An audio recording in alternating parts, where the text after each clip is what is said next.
अस्सलाम वालेकुम, welcome back to the channel. और आप लोग देख रहे हैं वकार हुसैन पाशा व्लॉग और मैं हूं आपका होस्ट, आपका टीचर वकार हुसैन पाशा। बहुत सारे लोगों ने मुझसे रिक्वेस्ट की सर कि आप बहुत अरसे से जो है वो इंग्लिश लैंग्वेज पढ़ा रहे हैं, तो आप क्यों टिप्स नहीं देते इस हवाले से कि हमारी इंग्लिश बहुत ज़्यादा बेहतर होता है, क्या हम अच्छे तरीके से हम इंग्लिश को इम्प्रूव कर सकें। तो मैंने कुछ पॉइंट्स निकाले हैं जो कि तमाम मैं ये समझता हूँ कि मेरे 15 साल कैरियर के अंदर जिस तरीके से मैंने ट्रेनिंग की है, टीचिंग की है, इंग्लिश की, और बहुत सारे टीचर्स को और बहुत सारे स्टूडेंट्स को पढ़ाया माशाल्लाह। बहुत सारे स्टूडेंट्स जो है वो टीचर्स भी बन चुके हैं। तो मैंने सोचा कि मैं आपको कुछ टिप्स दे दूँ, ऐसे टिप्स दे दूँ जिसकी बेस के ऊपर आप अपनी इंग्लिश लैंग्वेज को इन्हेंस कर सकें, उसको अच्छे तरीके से और इम्प्रूव कर सकें। जिन लोगों को आती है और जिन लोगों को नहीं आती है वो इन 10 पॉइंट्स को मद्देनजर रखते हुए अपनी इंग्लिश लैंग्वेज स्किल्स को इम्प्रूव कर सकें। ओके, सबसे पहला पॉइंट है कि थिंक बी नेटिव। नेटिव का मतलब ये होता है कि कोई भी जबान बोलने वाला, उसको हम नेटिव कहते हैं। तो अगर आप ये समझते हैं कि अगर आप इंग्लिश सीखना चाहते हैं या आप इंग्लिश सीखना या कोई भी जबान सीखना चाहते हैं, तो सबसे पहले अपने जहन में ये बिठा लीजिए कि आप उस जबान के बोलने वाले हैं। इसी तरीके से जब आप इंग्लिश सीखना चाहते हैं तो अपने जहन में ये बिठा लीजिए कि आप इंग्लिश लैंग्वेज बोलते हैं। अब आप टूटी फूटी बोलते हैं जिसको पिजन इंग्लिश कहा जाता है, या मुकम्मल सेंटेंसेस जो है वो कॉन्फिडेंस के साथ मुकम्मल इंग्लिश बोलते हैं, या जैसे भी बोलते हैं। तो अपने जहन में ये बिठा लीजिए कि you are a native, think like a native. Second point है मेरे मुताबिक do as a native does, यानी कि जिस तरीके से एक जबान बोलने वाला करता है हमने उसको समझने की कोशिश करनी है, हमने उसी तरह करना है। अगर आप इंग्लिश बोलने वाला शराब पीता है, मेरे कहने का मकसद शराब पीना नहीं है, ठीक है ना। तो सिर्फ कहने का मकसद ये कि आपको उनके एक्सप्रेशंस को समझना है। एक्सप्रेशन, बात करने का तरीका, जेस्चर्स, बॉडी लैंग्वेज, कॉन्फिडेंस, आंखों में आंखें डाल के बात करना, अपने हाथों को मूव करना, अपने आप को कॉन्फिडेंट शो करना, that is what I mean over here. So point number 2 हमारा ये हमें ये बताता है कि हमने उस तरीके से ही करना है जिस तरीके से इंग्लिश स्पीकर करता है। पॉइंट नंबर 3 इज दैट कि it is not your part of the body और part of the life. Means कि आपने ये जहन पे तारी नहीं कर लेना है कि भाई ये हमारी जिंदगी का हिस्सा है। नहीं, इंग्लिश सिर्फ और सिर्फ एक जबान है, जिंदगी का हिस्सा इसलिए है। अगर हम इसको जिंदगी का हिस्सा समझ लेंगे तो हम कॉन्फिडेंस लूज कर देंगे बाद जगहों के ऊपर, और हम ये समझेंगे कि अगर हमें इंग्लिश जबान नहीं आती तो हम कामयाब नहीं हो सकते। नहीं, हर शख्स कामयाब हो सकता है। अंग्रेजी सिर्फ एक जबान है, तो जिंदगी का हिस्सा सिर्फ इतना है कि हम इसको इस्तेमाल करते हुए पब्लिकली अपने आप को प्रूव कर सकें। आपने अपना कॉन्फिडेंस लूज नहीं करना, ठीक है ना। आपने अपने आप को कमतर नहीं समझना किसी भी शख्स से। तो ये है पॉइंट नंबर 3। आपने अपने आप को कॉन्फिडेंट रखना है और आपने सिर्फ ये समझना है it's a kind of a hobby.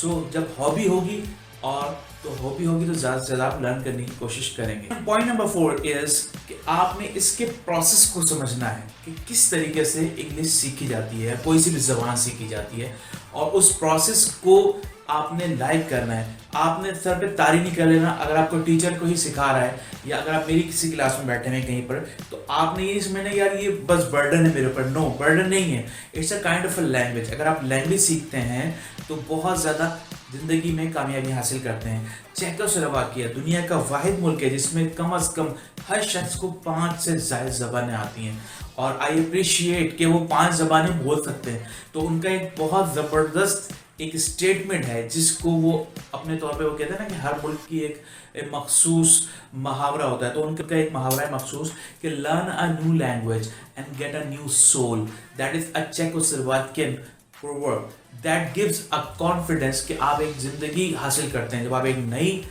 Language सीखते हैं तो आपको एक नई जिंदगी मिलती है। तो ये था पॉइंट नंबर 4।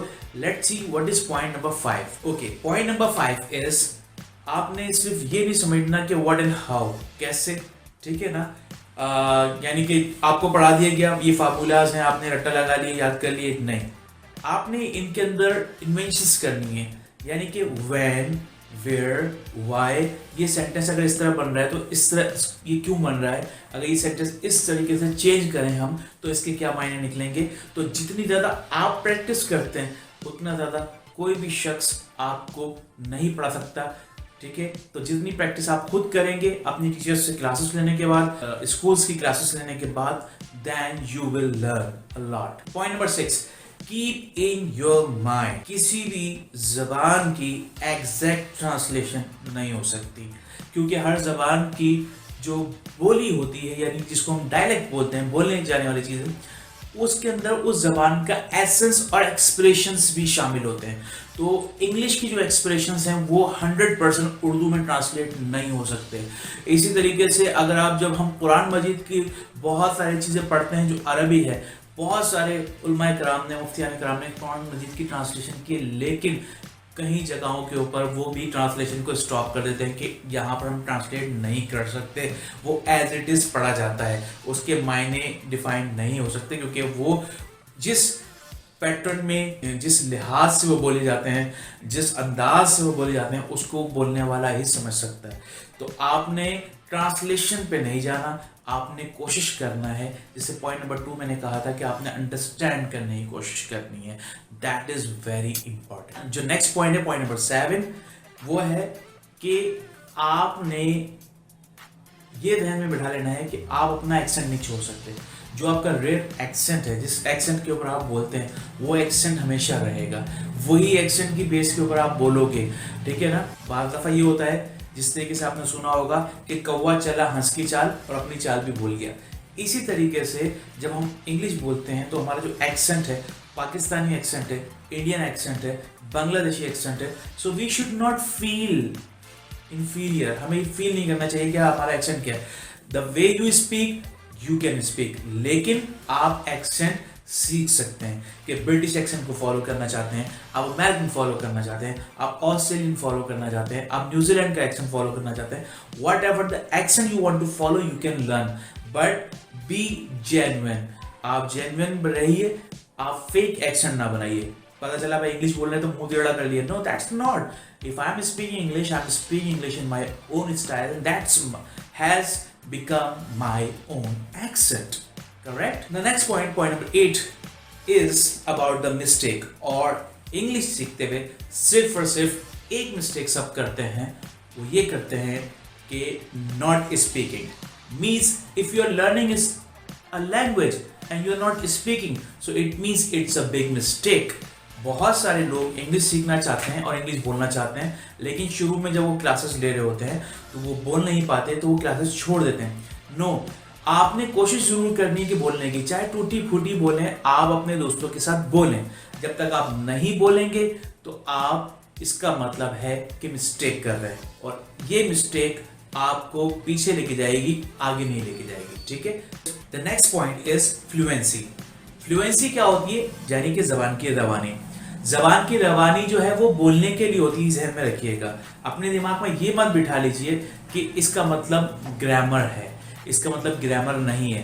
फ्लुएंसी का मतलब है the way you speak properly, fluently, जब आप लोगों से गुफ्तगू करते हैं। फॉर एग्जाम्पल, मैं आपसे उर्दू में बात कर रहा हूँ, ये रवानी के साथ उर्दू निकल रही है, लेकिन अगर जब मैं इंग्लिश में बात कर रहा हूँ तो इसी तरीके फ्लो में जब मैं इंग्लिश बोलूँगा, अपने जहन से ये निकाल लीजिए कि इसका मतलब ग्रामर है। नो, इसका मतलब ग्रामर बिल्कुल भी नहीं है, ठीक है। तो ग्रामर आपको फ्लुएंसी नहीं देगी, ग्रामर आपको करेक्ट सेंटेंसेस देगी। तो आप कोशिश ये करें कि अगर आपको सेंटेंसेस करेक्ट नहीं भी आते तो आपने बोलते रहना है, प्रैक्टिस नहीं छोड़नी है।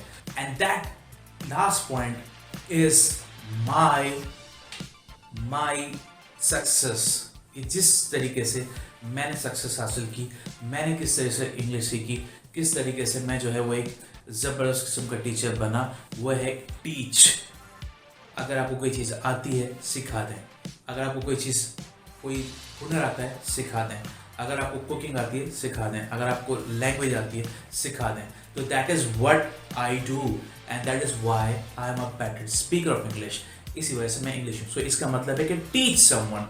आप अपने घर में बहन भाइयों को पढ़ाइए, अपने बच्चों को पढ़ाइए, अपने बच्चों की अम्मी को पढ़ाइए, अपनी अम्मी अब्बू को थोड़ा सा पढ़ाइए, गाइड कीजिए कि इंग्लिश के इस सेंटेंस के मायने ये हैं, इस वर्ड्स के इन वर्ड्स के मायने ये हैं, और ये इस तरीके से बोला जाता है। तो जब आप टीच करते हैं तो आप खुद ब खुद लर्न करते हैं, सीखते हैं।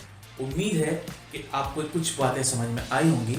अगर आपको कुछ चीज़ समझ में नहीं आई है, आप कमेंट में मुझे पूछ सकते हैं मुझसे, ठीक है। रब्ता कर लीजिए, किस तरीके से सर इसको हम प्रैक्टिस कर सकते हैं, I will guide you about that. और कोशिश ये करें कि चैनल को सब्सक्राइब कर दीजिए। चैनल के सब्सक्राइब करने से आपको क्या फ़ायदा होता है कि जो भी वीडियो अपलोड होती हैं वो आपको मिलती रहती हैं फ़ौरन से पेश तक। चलिए मिलते हैं आपसे किसी और वीडियो में। Till then have a nice time, take care of yourself, keep smiling, as the love is the, ciao, अस्सलाम वालेकुम।